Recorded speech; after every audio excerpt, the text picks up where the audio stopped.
Jeremiah Stevens was a broke single father sitting alone at his kitchen table on a stormy Tuesday night, staring at an electricity bill stamped final notice in red ink with $118 in his bank account and a daughter he barely got to see anymore. When someone rang his doorbell at 9:47 p.m., he almost did not answer it. He had nothing to give anybody.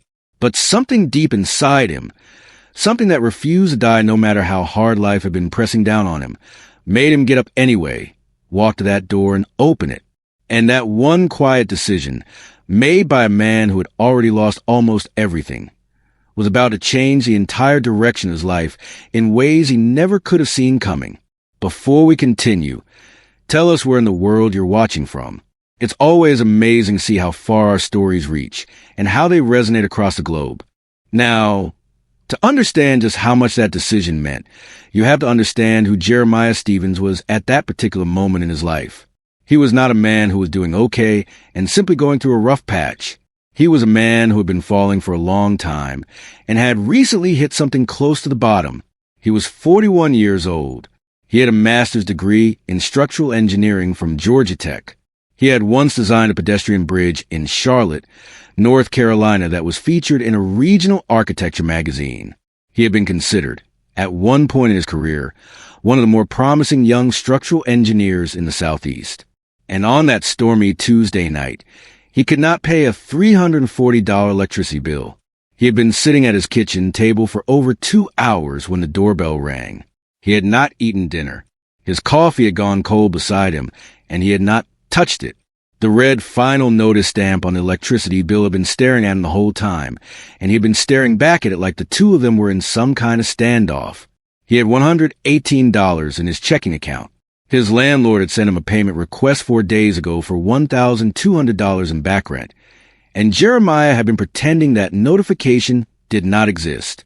He was 3 weeks away from being asked to leave his modest duplex in Greensboro, North Carolina, and he had no plan for what would happen after that. The only thing that had moved him in those 2 hours was picking up his phone to look at a photograph of his daughter Lily. She was 10 years old. She lived with her mother, Sandra, and she was allowed to see her father every other weekend when the schedule worked out, which it did not always do. In the photograph Jeremiah kept going back to, Lily was 7, missing her 2 front teeth, holding up a finger painting she had made of what she called their house, even though it looked more like a red rectangle with a sun the same size as the building. She was grinning, so wide her eyes were nearly shut. Jeremiah had taken that photo on a Saturday morning 3 years ago, before the divorce was finalized, before the custody agreement was signed, before the version of his life that he was currently living had fully taken shape. He looked at that photograph every single day. He put it face down every single time, because he could not bear to keep looking at it.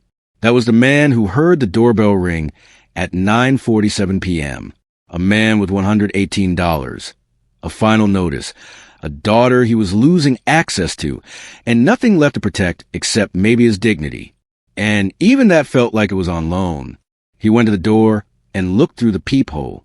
What he saw were 2 young women standing on his small front porch in the middle of that violent storm, completely soaked from head to toe.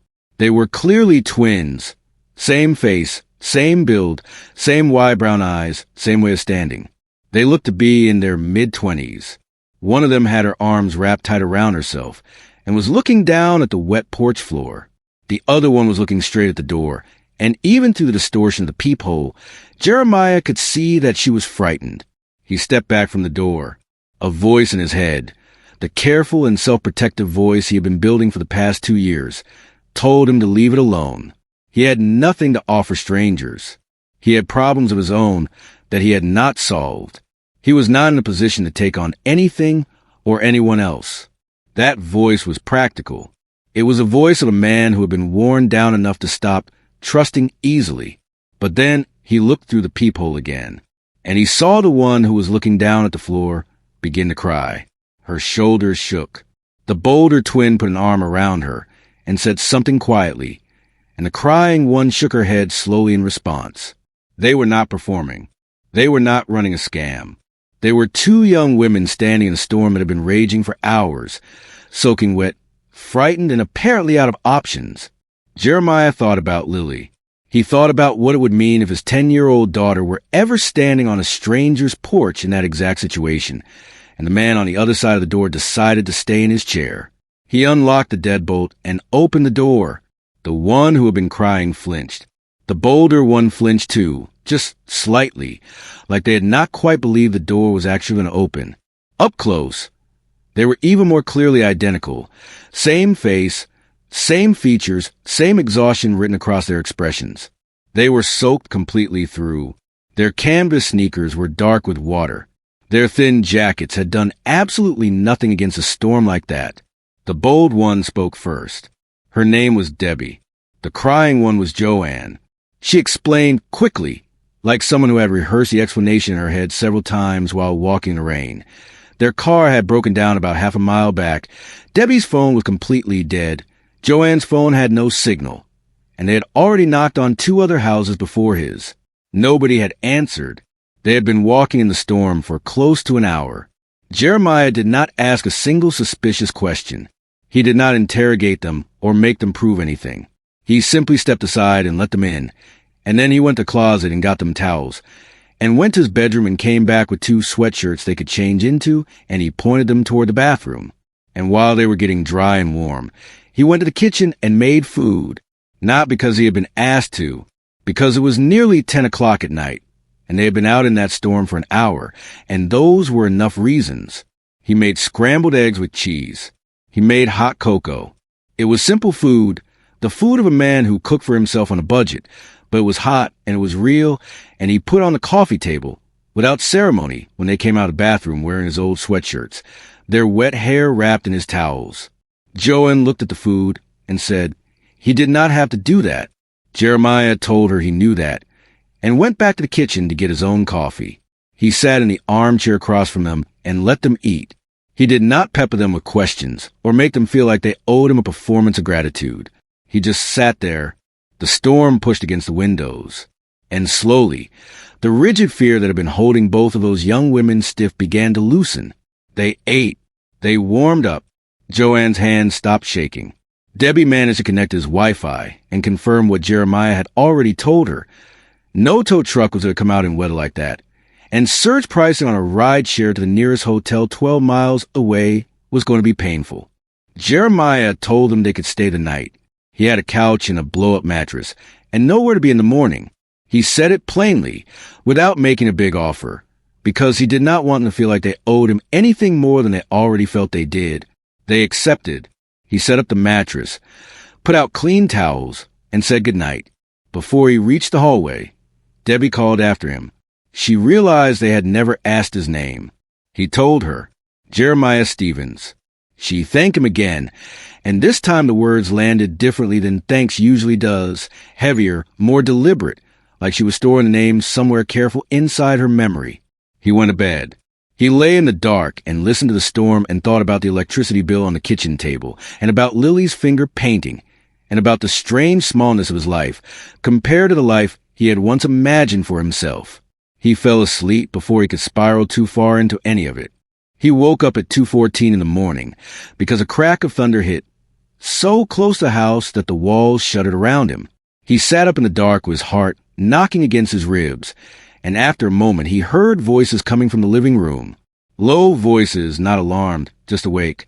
He got up, pulled on his socks, and walked down the hall. Debbie was on the couch. Joanne was sitting cross-legged on the blow-up mattress with the blanket pulled around her shoulders. They both looked at him when he appeared in the doorway. Joanne asked quietly if they had woken him. He told her the thunder had. He looked at them both for a moment, 2 young women who clearly could not sleep, and then he went to the kitchen and put the kettle on. A few minutes later, all 3 of them were sitting in the living room with fresh mugs. Cocoa for the girls. Coffee for him. The storm was still going, but the lightning had moved farther away and the worst of the wind had settled into a steady, heavy rain. The kind that wasn't dangerous anymore, just relentless. Nobody said anything for a little while. It was a comfortable silence. The kind that sometimes happens between people who have already been through something small together and don't feel the need to fill every moment with noise. Joanne was the one who started asking questions.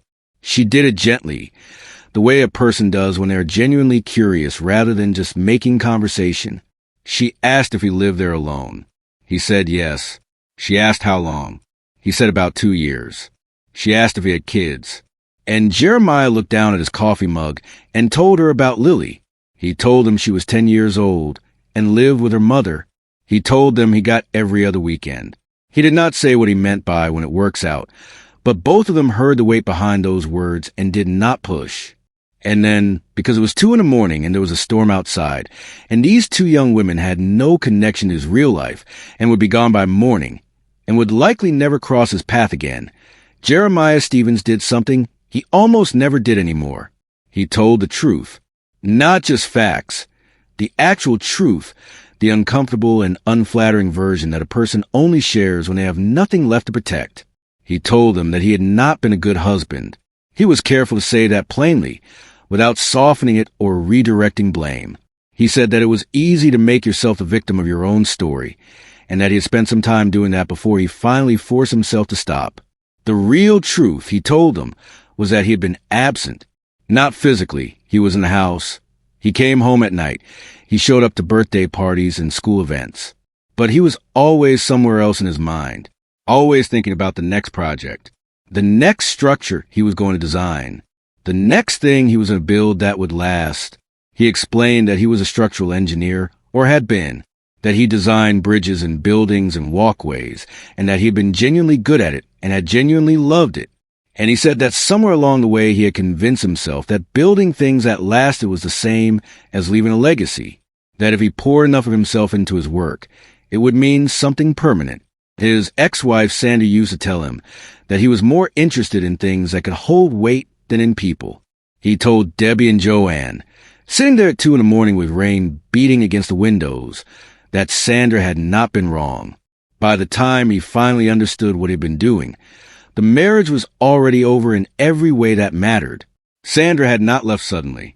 She had been leaving slowly for years, and he had been so focused on the horizon of his career that he had not noticed her going. When the divorce became official, he lost more than his marriage.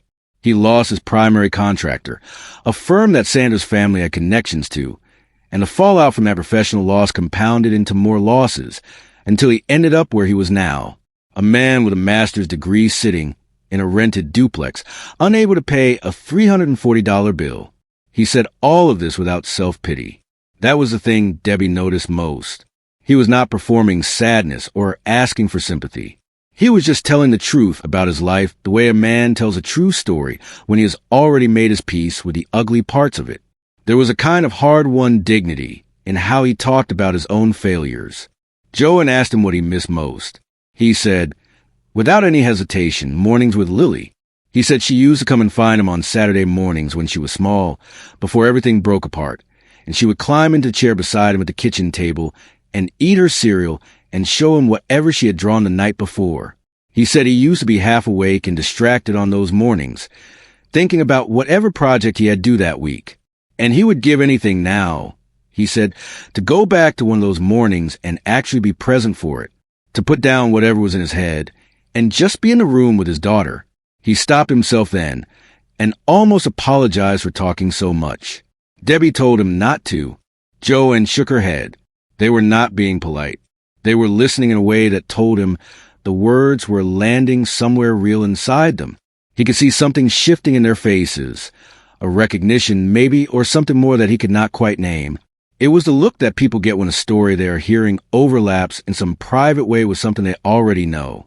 Debbie asked him if he still wanted to be an engineer. He thought about that. He said yes. He said that the work itself had never been the problem. It had always been the way he had let it swallow everything else. He said there was something about building structures that he genuinely loved, the logic of it, the way a bridge or a building had to account for every force working against it, gravity, wind, the shifting of the earth underneath, and still had to stand. He said he had always thought that was a beautiful problem to spend a life solving.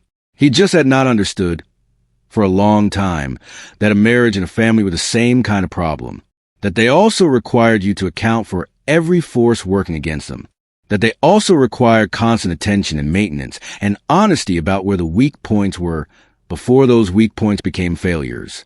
Joanne said that was a very engineering way to think about love. He agreed and almost smiled. He said that was probably his greatest limitation, and also, sometimes, his most useful quality. He asked them about themselves. Not about the specifics they had been vague about, but about who they were as people. Debbie told him she worked in business. She said it generally without detail, and that she and Joanne had always been close.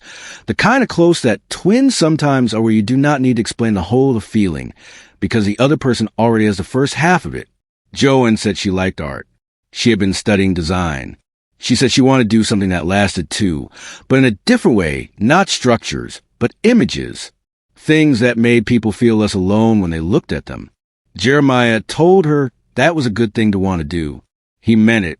They sat there for another hour, the three of them, and talked about smaller things after that. He asked where they were from. They were careful about the details. He noticed, vague about where exactly home was, vague about what their family situation looked like, though they said they were close. He did not press. Everyone was allowed their privacy. Eventually, Joanne's eyes started closing. Then Debbie's. Jeremiah took their empty mugs back to the kitchen, rinsed them out, and told them to get some sleep. The storm was calming. Morning was a few hours away. Everything would be easier to sort out in daylight. He went back to bed. This time he fell asleep quickly.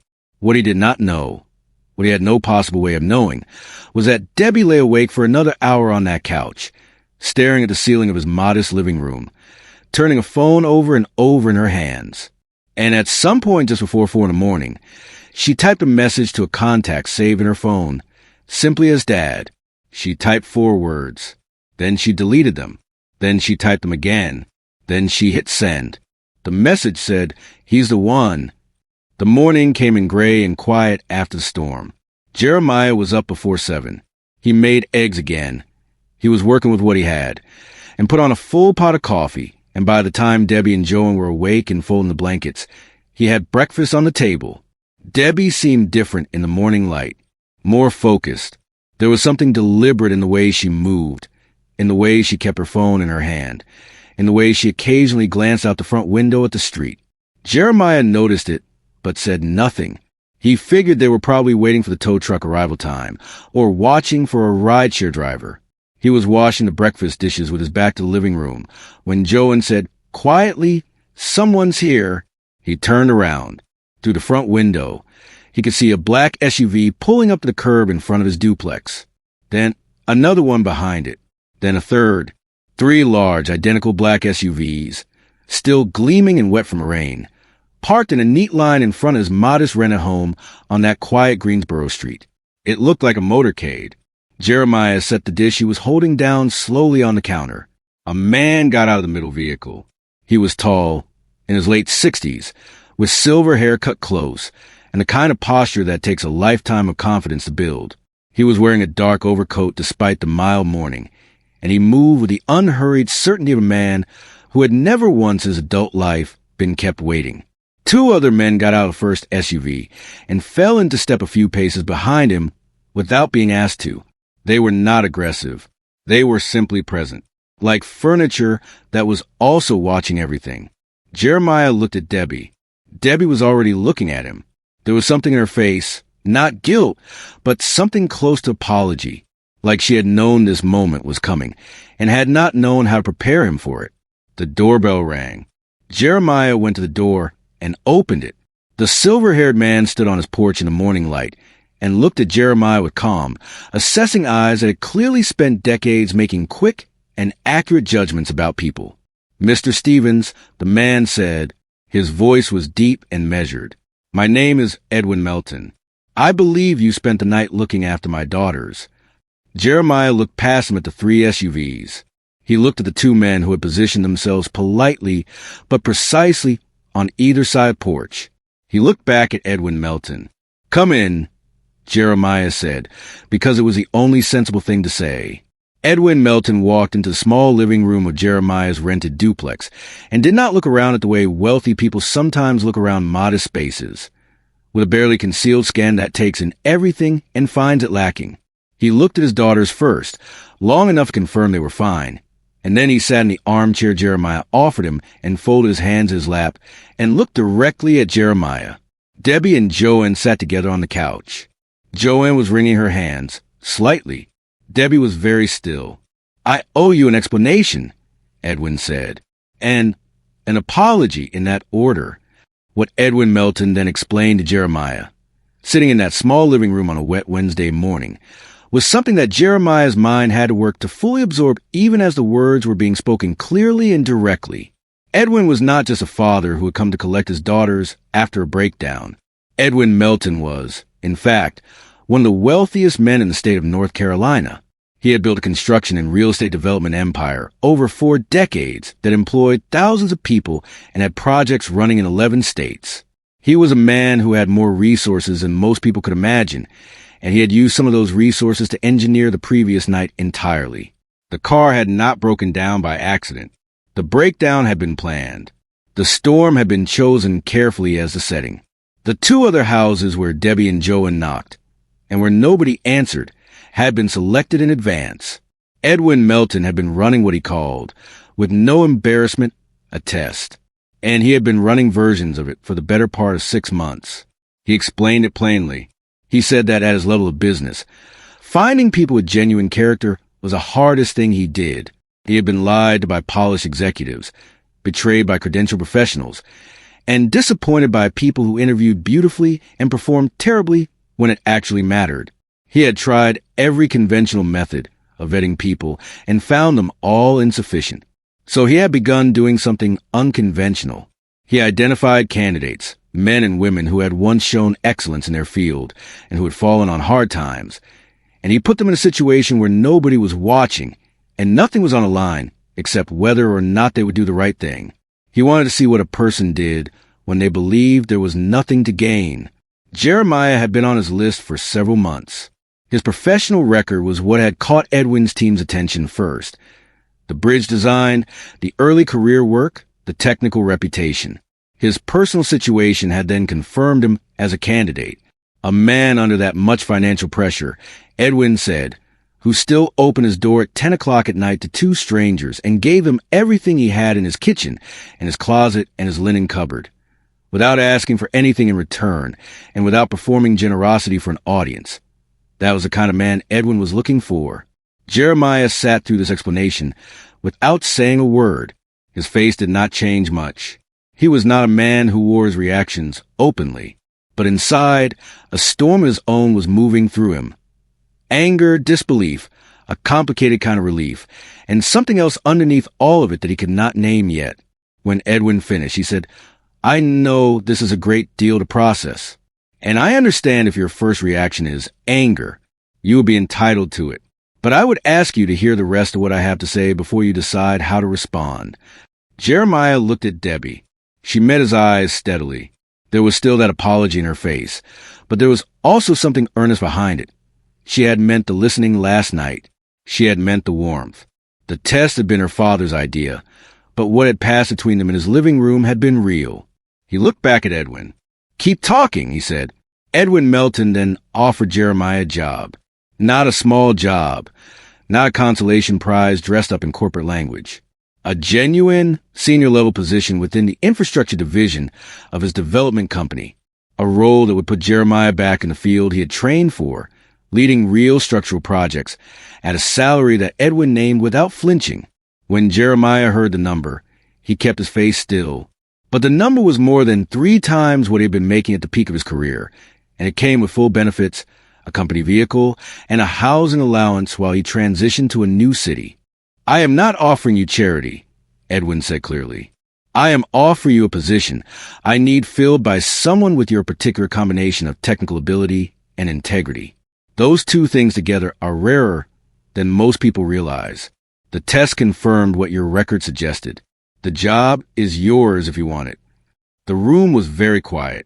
Outside, the morning had brightened slightly, pale and washed and clean after the storm. Jeremiah looked at the electricity bill still sitting on the kitchen table where he had left it the night before. Final notice in red ink. He looked at it for a moment, and then he looked back at Edwin Melton. "Why did you have to do it this way?" Jeremiah asked, "Why not just call me in for an interview?" Edwin said that an interview would have shown him how Jeremiah performed for an audience. That was not what he needed to know. He needed to know what Jeremiah did when no one was watching, and everything was hard, and there was nothing to gain. He said quietly that the world was full of people who were generous when it was convenient and kind when there was a reward in sight. He was looking for someone who was decent when it cost him something. Jeremiah had been that person last night. Jeremiah was quiet for a long moment, and then he nodded. Not a big nod, just a small, steady nod of a man making a decision he knows is right even though everything about the situation still feels surreal. "All right," he said. "I'll hear the details." Edwin reached into his coat pocket and produced a business card and a document, which he laid on the coffee table. He told Jeremiah his team would be in touch within 48 hours with a full contract. The room relaxed slightly. Joanne let out a breath. Debbie unclasped her hands. But Edwin Melton did not stand up. He stayed in his chair. He looked at his daughters once, briefly, and then looked back at Jeremiah, and his expression shifted, just slightly, almost imperceptibly, into something more complicated, something more careful. "There is one more thing," Edwin said, "and I want to be very clear with you that I did not plan to tell you this today. It was not part of what I came here to say. But sitting in this room, looking at you, hearing what my daughters have told me about your conversation last night, I find that I cannot leave without saying it." He paused, and Jeremiah, who had thought he was done being surprised, felt something shift in the air of the room. "Listen, if you're still here, it means you're invested. You want to see what happens next. But here's the reality. Most people watch stories like this and scroll away without subscribing. They enjoy it, then vanish. If this story actually matters to you, if you genuinely care about how it ends, hit that subscribe button. It only takes a second. Otherwise, you'll probably forget this channel exists and miss all the other incredible stories I share. Edwin Melton was not a man who stumbled over his words. He had spent 40 years in boardrooms and courtrooms and deal negotiations and difficult conversations. He knew how to say hard things plainly. But what he said next, he said slowly, carefully, like a man who had rehearsed the words many times and still was not sure he had found the right ones. He said, "I have 3 daughters, Debbie and Joanne, who you have already met, and an eldest daughter, a daughter I have not seen in 11 years. He said her name was Sandra. The room stopped. Jeremiah heard the name and felt something cold move through his chest. He did not react. He did not speak. He sat very still and looked at Edwin Melton and waited for the rest of it, because some part of him already knew, before the next sentence was spoken, before the explanation was given. Some part of him already felt the shape of what was coming. Edwin told the story with the directness of a man who had lived with a painful truth long enough to be able to speak it without falling apart, even if it still cost him something every time he did. He said that Sandra had grown up inside his world. The wealth, the expectations, the way to be an heiress to a name and a business empire she had never asked to belong to. She was brilliant and stubborn and, by Edwin's own admission, not wrong about many of the things she had eventually come to resent about the life he had built. She had wanted to live on her own terms. She had wanted to be seen as a person rather than a piece of a dynasty. And so, at 23 years old, she had walked away, changed her last name, cut off contact, built a life from scratch with nothing, deliberately with nothing, because she wanted to know what she could do on her own, separate from everything his name and his money had always provided. Edwin said he had respected that in the beginning, or he had tried to. He had given her space because he believed she would come back. Weeks became months. Months became years. By the time he realized she was not coming back on her own, the distance had calcified into something harder to cross than simple geography. She did not return his calls. She returned his letters unopened. She was not cruel about it. She was simply gone, in the way that someone who has made a total decision is gone. He had kept track of her from a careful distance. Not intrusively, he was clear about that. He knew she had gone to school. He knew she had gotten married. He knew she had a child. He looked at Jeremiah.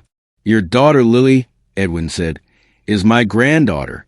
And you, Mr. Stevens, were married to my eldest child." Debbie made a small sound on the couch. Joanne pressed her hands together in her lap. They had known. Of course they had known. The message Debbie had sent their father at 4 a.m. had not simply said, "He's the one," in the sense of job candidate. It had said it in the sense of the man. The one their father had told them about. The ex-husband of the sister they had never been allowed to get close to. Jeremiah sat with that information for a long moment. The silence in the room was not uncomfortable. It was the silence of something enormous settling into place. The way a large structure settles when a final beam is fitted and locked in.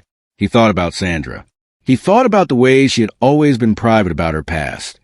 How she never talked about her parents. How she deflected any question about her family of origin with light efficiency that he had always attributed to some old hurt and had never pressed. He had known she was estranged from her family. He had not known why. He had not known the scale of what she had walked away from. He had not known that she had a father like Edwin Melton, or sisters like Debbie and Joan waiting on the other side of that estrangement. He thought about Lily. He thought about his 10-year-old daughter, who had no grandparents on her mother's side, who had grown up being told nothing about that half of her family. A grandfather who was wealthy and powerful, and who'd been quietly grieving the loss of his eldest daughter for 11 years. 2 aunts who were warm and real, and who had spent the night in his living room and listened to him tell the truth about his failures. All of that had been true the whole time.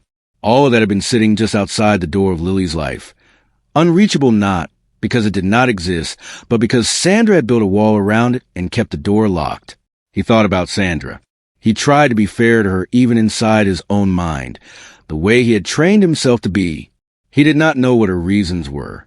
He could imagine some of them. Growing up under the weight of a man like Edwin Melton could not have been simple. Wanting to be free of that, wanted to be her own person, wanted her daughter to grow up without the complications and expectations of Billionaire dynasty. He could understand all of those things. He did not agree with the outcome, but he could understand the impulse. Edwin was watching him. He had the look of a man waiting to be blamed, ready to accept it. Jeremiah asked, "Did you know who I was before the test?" Edwin said yes. He had known for 2 years. His investigator had found the connection when Edwin had first begun looking into hiring from Jeremiah's professional circle.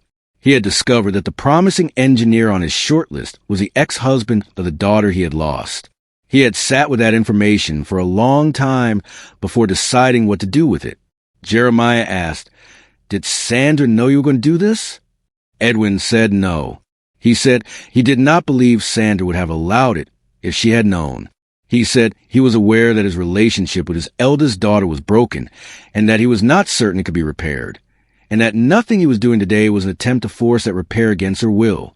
What he was doing today, the job offer, this conversation, was simply what had become unavoidable once he had sat in his car outside the small duplex at 2 a.m, listening through a receiver as Jeremiah Stevens talked to his daughters about Lily with a grief and a love that Edwin recognized, because it was the same grief and love he'd been carrying for 11 years for Sandra. He said, "I am not asking you to fix what is broken between me and my daughter.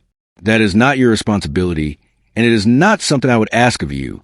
I am simply telling you the truth, because you have a daughter of your own, and she is family she has never been allowed to meet, and I believe you had a right to know that." Jeremiah looked at Debbie and Joanne, 2 young women sitting on his couch in his old sweatshirts, their hair still slightly wavy from being wet the night before. His daughter's aunts, Lily's aunts, who had sat in this room and listened to him talk about Lily with full, genuine attention, who would care about the story of a stranger's small daughter on a stormy night, perhaps because she was not entirely a stranger's daughter after all. Something broke open quietly inside Jeremiah Stevens then, not in a dramatic way, not in a way he would have been able to explain to anyone watching. He did not cry. He did not raise his voice. He just sat in his chair in his modest, rented living room and felt something shift in the deep structure of the story he had been telling himself about how his life had gone wrong. The feeling was not relief. Exactly. It was more like the feeling of a foundation crack being identified after years of wondering why the building kept settling. The damage had not been only his. The estrangement had not been only his fault. There were forces and histories and hidden walls that had been pressing on the structure of his life long before he made his own mistakes, And knowing that did not erase his mistakes, but it changed the shape of the story. He took a breath. He looked at Edwin Melton. "What do you want from me?" he asked. Not suspiciously, just directly. Edwin said he wanted to give Jeremiah his professional life back. That was real and it stood on its own, independent of everything else. He also said that if Jeremiah believed, after thinking it through, that Lily deserved to know that she had a grandfather and 2 aunts who already knew her name and already loved the idea of her, then Edwin hoped Jeremiah might consider how to make that possible. Not by force, not by going around Sandra, but by finding the right way at the right time. He said, "I have been on the wrong side of estrangement for 11 years, Mr. Stevens. I know what it costs. I know what it takes from a child to grow up without half of the people who love them. You know something about that, too." He let that sit. Jeremiah looked at the business card on the coffee table. He thought about the electricity bill in the kitchen. He thought about Lily's finger painting. He thought about what it would mean, not just for him, but for his daughter, for the locked door to be opened. He did not make any promises. He was not a man who made promises he was not certain he could keep. But he picked up the business card, and he put it in his pocket, and he looked at Edwin Melton and said, "I'll think about it. All of it." Edwin nodded. He stood. He buttoned his coat. He looked at Debbie and Joanne and gave them a look that parents give their children when they are proud and relieved and trying not to show too much of either. At the door, he paused and looked back at Jeremiah one more time. "For what it is worth," Edwin said, "you were the 14th person my daughters knocked on the door for across 6 months of this. You were the only one who opened it." In the weeks that followed, Jeremiah's life began to change in ways that felt both sudden and, somehow, completely inevitable. The way a building that has been slowly straightening finally comes level, and you realize it had been leaning for so long that you have forgotten what straight looked like. He signed the contract with Edwin Melton's company 11 days after that Wednesday morning. He read every page of it, asked 3 specific questions about the structural authority he would have on projects, and received satisfactory answers to all 3 before he put his name on it. It was not a small decision, and he did not treat it as one. But once he made it, he did not look back. The salary was real. The role was real. Within 30 days, he had paid off his back rent, settled the electricity bill, and begun to put aside money in a way he had not been able to do in 2 years. He moved into a clean 2-bedroom apartment in a different part of Greensboro, a real apartment, with a 2nd bedroom that had a window and enough room for a bed and a small desk. He painted that 2nd bedroom a pale yellow because Lily had once told him her favorite color was yellow. He bought a bookshelf for it and put some of her books on it. Books he had held on to through the move and the divorce and the lean years because he could not bring himself to give them away. He was back in the field within his first month. Edwin's company had 3 infrastructure projects running concurrently in 2 states, and Jeremiah was assigned to the largest of them, a pedestrian and cycling bridge over a waterway in the city that had been trying to fund the project for years. The kind of project that would last. The kind that would outlive the people who built it. He had not lost a single thing from his technical knowledge. If anything, 2 years of deprivation and difficulty had stripped away the arrogance that had sometimes made him difficult to work with in his earlier career, and what was left was just the skill and the care. His team noticed. His supervisors noticed. Edwin noticed. He did not call Sandra immediately. He had thought carefully about how to handle what he now knew, and he had decided that the decision needed to be unhurried. He was not going to arrive at Sandra's front door with an ultimatum or a revelation or a demand. He was not going to weaponize the information Edwin had given him.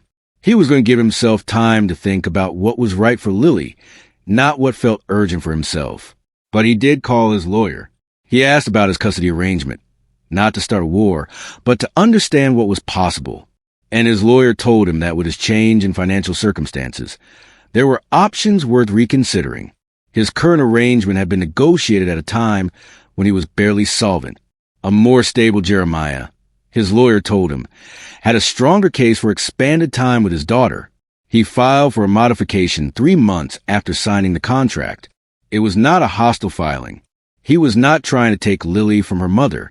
He was trying to be present in his daughter's life in a more real way. The legal process was slow, as it always is, but it moved. On the first weekend visit after he moved into the new apartment, He brought Lily to see her new room. She stood in the doorway of the pale yellow bedroom and looked at the bookshelf with her books on it, and looked at him and said, "Is this my room?" He told her it was. She walked in slowly, like she was trying to memorize it, and picked up one of the books from the shelf, a dog-eared paperback about a girl and a dragon that she had been obsessed with at 7 years old. She looked at it. She had not seen it in 2 years. She looked at him over the cover of the book. "You kept it," she said. "I kept everything," he told her. She did not say anything else. She just climbed up onto the bed in the pale yellow room and opened the book and started reading. And Jeremiah stood in the doorway watching his daughter read in the room he had painted for her, and the feeling that moved through him was too large and too quiet to have a simple name. The conversation with Sandra happened 6 weeks after that. He did not announce it or schedule it formally. He called her one evening when Lily was with him and asked if they could talk. "Just talk," he said, "not fight," and Sandra agreed. They met at a coffee shop midway between their respective addresses, without lawyers and without the defensive postures they had learned to put on whenever they were in the same room. He did not ambush her. He did not open with Edwin's name. He sat across from the woman he had been married to for 7 years and talked to her, for the first time in a long time, like a human being who was also trying to do right by their child. Eventually, he told her what he knew. He said it simply and without accusation, that he had met her sisters, that he knew about her father, that he understood why she had done what she had done, and that he was not going to tell her what to do about her family, because that was not his decision to make. But he told her that Lily had a grandfather and 2 aunts who knew her name and wanted to know her. And he said that Lily deserved to make that choice for herself when she was ready, rather than have it made for her by either one of them. Sandra was quiet for a long time after that. Jeremiah watched emotions move across her face that he did not fully understand, because the history that lived behind them was a history he had only heard secondhand. He did not try to interpret what she was feeling or tell her how she should feel. He just waited. She asked how they seemed. Debbie and Joanne. He told her they seemed like good people. She asked how her father seemed. He thought about Edwin Melton sitting in his armchair on that Wednesday morning, the way he had looked at his daughters when he thought no one was watching, the particular quality of grief in a man who has been without someone for a long time and has not stopped missing them. He told Sandra that her father seemed like a man who had been waiting a long time and was willing to wait longer. She did not make any decisions that day. He had not expected her to, but she did not shut the door either. And that was enough for now. 3 months later, Lily met her grandfather for the first time. Edwin Melton arranged it with no spectacle and no pressure, a Sunday afternoon at a park, because parks are neutral and children are honest in parks, and there's always something to look at and do if the conversation runs dry. He brought Debbie and Joanne. Jeremiah brought Lily. Sandra did not come that first time, but she had given her permission for it to happen, and that permission had cost her something, and Jeremiah knew it and was grateful for it. Lily was 10 years old and not easily impressed. She had her mother's directness and her father's tendency to observe before engaging. She shook Edwin's hand like a small professional and looked at his silver hair with open curiosity and asked him what he did. Edwin told her he built things. Lily looked at Jeremiah. Jeremiah told her that her grandfather built bridges and buildings, that he was in the same kind of work. Actually, Lily considered this. She said, "So it runs in the family?" And Edwin laughed, a real laugh, surprised out at him, and said that it seemed like it did. Debbie and Joan were easier for Lily. They were younger, warmer, and they had brought her a book they had picked out together based on Jeremiah's description of her interests. Lily held it with both hands and read the back cover twice and said it looked good. That was high praise from Lily. By the end of the afternoon, she was walking between Debbie and Joan with a hand loosely through each of their arms, telling them about school, about her best friend, about a project. She was working on a home involving cardboard and a lot of tape. Edwin walked a few steps behind, and Jeremiah walked beside him. The older man did not say anything for a while.